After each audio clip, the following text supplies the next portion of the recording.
diƴƴe ko sifaaji keewɗi jogii.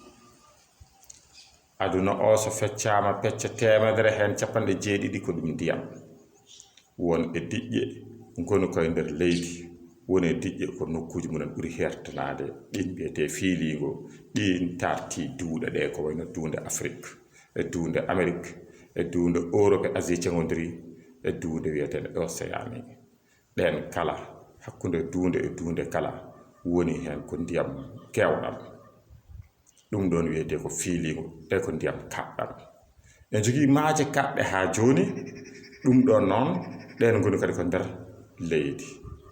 Hono maayo wiyetee lombiigo hakkunde leyɗeele tubakoɓe e leyɗeele ɓaleeɓe wiyetee maayo lombiigo hono mer Méditerranée ko maayo Hango.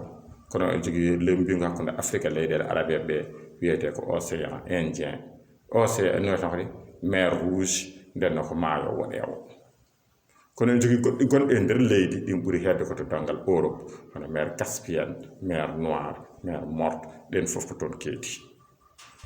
Ɗum ɗo noon enen leyɗeele ɓaleeɓe en ngalaa ɗen maaje, jogiɗen ko maaje belɗe. E nder ndeɗen maaje en limtee maayo Nil ummiingo to wiyetee hakkude yeeso Rwanda baŋnge Uganda en on baŋnge.